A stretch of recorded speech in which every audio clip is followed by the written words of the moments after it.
Salut, c'est Trado, je suis content de vous retrouver pour la mise à jour de l'analyse technique de moyen terme pour le France 40, l'Allemagne 30, le Wall Street, l'US 500, l'US Texan et un petit détour également du côté du VIX parce que vous allez voir c'est important ce qui se passe. L'équivalent CFD du CAC, du DAX, du Dow Jones, du SP 500 et du Nasdaq, je vous retrouve de l'autre côté.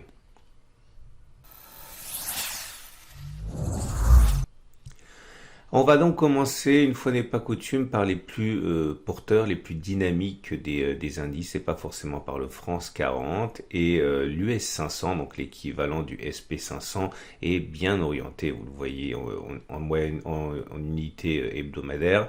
On est avec une tendance de court terme qui est haussière, puisqu'on est au-dessus de la moyenne mobile à 7 périodes qui monte. La tendance générale est haussière parce qu'on est au-dessus de la M20 qui monte, et la tendance de fond est également haussière avec la M50 qui monte. On est vraiment à quelques encablures à peine de la précédente du précédent sommet, hein, celui qui était pré-crash ici, puisque finalement il ne reste plus que 1,30% pour effacer complètement cette crise. Bon, est-ce qu'on va le faire ou pas? On ne peut pas le savoir, mais en tout cas, ça semble déjà un lointain souvenir pour l'instant. La prochaine résistance, vous l'aurez compris, elle est sur ces niveaux, hein, 3388, 3395. Il semble difficile d'envisager que le passage se fasse sans aucun encombre, et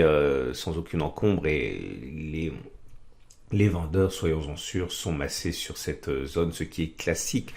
Mais ce n'est pas pour ça que ça va se produire de cette manière, hein, c'est d'avoir un petit excès haussier pour nettoyer et forcer les vendeurs à se racheter, et après effectivement on peut avoir ce qu'on veut. Mais en tout cas, il est rare que l'on s'arrête juste sur la résistance. On passe à l'indice suivant, autrement dit le Wall Street, l'équivalent du Dow Jones, et on est dans une situation qui est sensiblement équivalente en ce sens que la tendance est bonne. On est au-dessus de la moyenne mobile à 7 semaines qui monte, au-dessus de la moyenne mobile à 20 semaines qui monte, et la tendance de fond avec la moyenne mobile à 50 tend également à s'améliorer avec une courbe qui commence à monter. On est au contact d'une résistance importante, ici les 27 340, 28 000, c'était une zone de support qui a été cassée, qui a donc changé de polarité en devenant résistance, et vous voyez c'est très très clair sur l'échec du 8 juin, on y reviendra plus tard sur cet échec du 8 juin, retenez la date.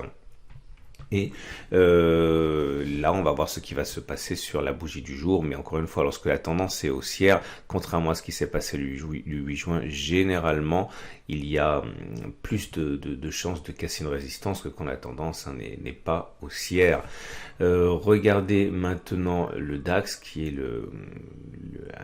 un marché directeur en Europe, et voilà où on en est avec là aussi toujours le même schéma, une tendance de court terme qui est haussière, on est sur la moyenne mobile à 7 semaines qui monte, une tendance de fond qui est haussière, qui commence à être haussière avec la M50 qui monte, et la tendance générale qui est haussière avec la M20 qui monte.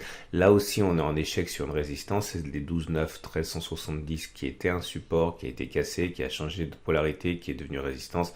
C'est très clair sur ces deux attaques qui ont failli.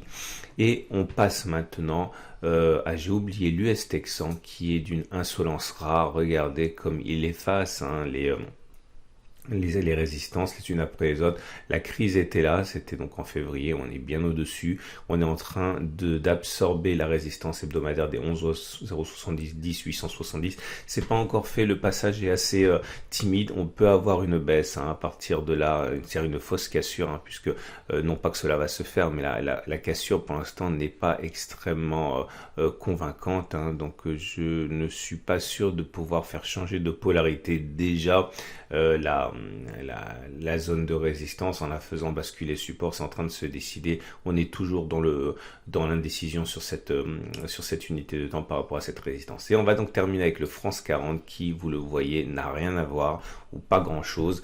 On retrouve effectivement la zone de résistance des 5,90, 5,345 qui était support, qui a été cassé, qui est devenu résistance. On le voit très clairement, mais par contre la tendance de court terme est neutre, vous le voyez, la M7 est plate, la tendance de fond est toujours baissière, on est en dessous de la M50 qui descend, seule la tendance générale commence à basculer en terrain positif puisqu'on est au-dessus d'une M20 qui monte.